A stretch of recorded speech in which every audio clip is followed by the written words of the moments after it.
Well, another Anzac Day has passed. The innovative observances by families in their backyards and driveways, or the lone vigils of countless quiet Australians on their balconies, were incredibly moving.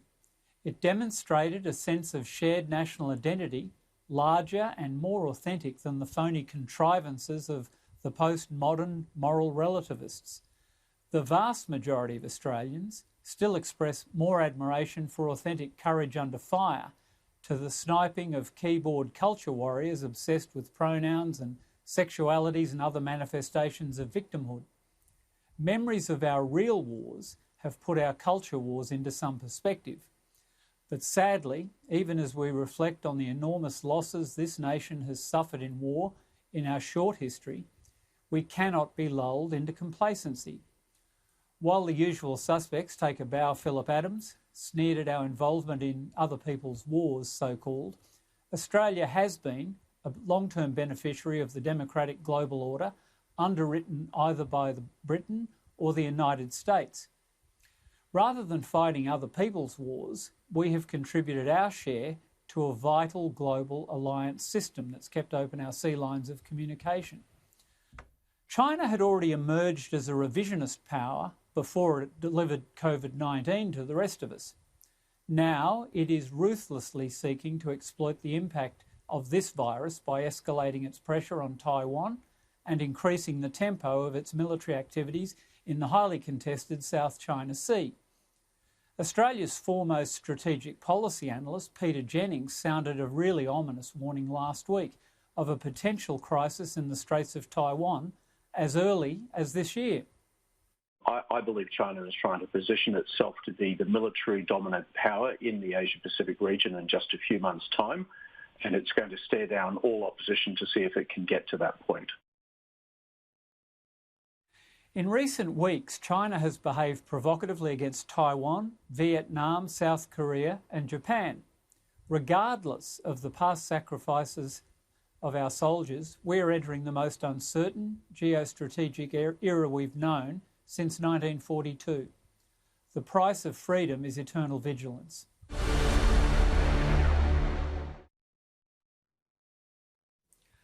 Well, Prue, what are your thoughts on especially the very alarming warning that Peter Jennings issued this week about China escalating its military activity under the cover of the COVID virus? While we're distracted, all our headlines are about that. They're busily conducting military operations in the South China Sea and flying sorties right on the brink of Taiwanese airspace. It's a pretty alarming situation. It certainly is, Kate. And I think that one of the things that we've seen that may be a good thing out of this coronavirus is that we're more aware than ever of the game that China is playing. You know, this Trojan horse view that they have where they infiltrate countries such as ours. They buy up everything. They plant people in the universities. We have incredible invasion of politics even, and the way we structure our economy via China and its actions of subterfuge. And I think that the thing is that we now realise that we cannot be relying on China for our supply chains. We have to really become much more self-sufficient. We have to open up with far more diverse trading partners, and we have to make sure that we protect, that Australia comes first, that we look at our defence. We've got to step that up because China has become so much more overtly aggressive. In a way, that's good because it's shaking people up. We now know what their real game is. They've always wanted to play a long game. We know that. And we've been asleep at the wheel, as has most of the world. So we need them as a trading partner, but we need to develop other trading partners very actively. And I know we have got trade agreements in place with Vietnam and India and other parts of Asia. And we need to make sure that we increase those, and particularly with the UK, now that the Brexit deal's done. So I think that the game is up for China. We all know the dangers of China. And I think while we want to be friends with them, we do so in a very wary way because I believe they are the major danger in the world today. They're fair points. Nicholas, what's your view? I know there's been some controversy about the Victorian state government's attitude to the Belt and Road initiative at one point. I'm just wondering whether that'll endure into the post-COVID world now that we've got this demand from at the Australian policy level for an inquiry into where this originated and the manner it was transmitted and so on. What's your feeling? And university sector also is quite reliant on Chinese enrolments. You'd have a view, I guess. Yeah, I mean, look, I think Australia needs to take a cautious, sensible, balanced approach to these things. I've got to admit, I agreed with a lot of what you said in your editorial, and Catherine, I personally was rocked when I read the news last week that a lot of the democracy leaders in Hong Kong had actually been arrested. And we're talking here about really sort of senior figures in Hong Kong civil society, people very senior in years as well, and under the cover of a world consumed by COVID-19 and the pandemic, these people were arrested. And, the reports are that President Xi is tiring of the, one nation, two systems that exist there in Hong Kong, and you flagged some of the issues with Taiwan and elsewhere. So, look, I think we need to be very, very alert and watchful to these things. And when necessary, we need to assert our views on these things as well. The thing that worries me... can I just finish with one final point? And that is the thing that makes me even more worried or adds to my worry is the United States. Because let's all be honest with each other here. The prestige of the United States in global affairs has slipped quite dramatically in recent years. Their standing in global debates is not what it once was. And so we have an increasingly assertive China who are not ready to lead.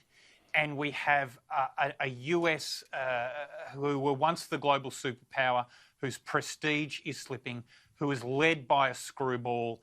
And it's a very, very dangerous situation. As far as oh, dear me. Well, Nick, there's your red meat, Corey.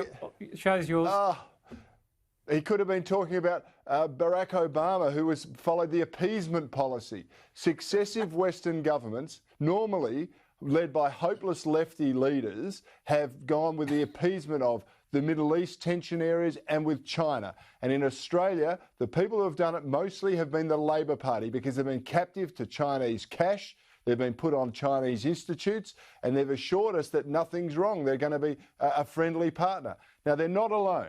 The Liberal Party, you remember, Julie Bishop, as Foreign Minister, assured us there'd be no militarisation of the South China Sea. Well, how did that go down? And you forget that the Turnbull government wanted to introduce an extradition treaty. They wanted to sign it off with China so you could throw all their dissidents over there and they'll never come back for that 99% conviction rate. But thankfully, the crossbench convinced others to deny that and not let it happen.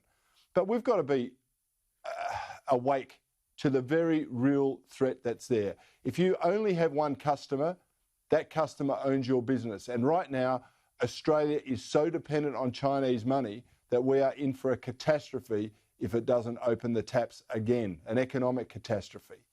Now, that pales in comparison... it's a very concerning... Well, can I just finish on this? It pales in comparison with what others, our ancestors and our forefathers went through in World War I and World War II, and it comes back to Anzac Day. I think Anzac Day yesterday was an extraordinary day because it wasn't corralled, it wasn't marshalled, it was all about individuals reflecting and publicly showing in whatever manner they could their respect for the people that fought for our freedoms. And I think that heartens me about this country, that this is not just something that's been pushed by government, it is something that is felt deep down, and they will rise up again and protect their freedoms, and they will do what's best for their country, just as they did all those decades ago. So I say thank you to all our servicemen and women. Thank you to you, Catherine, and I hope that happens.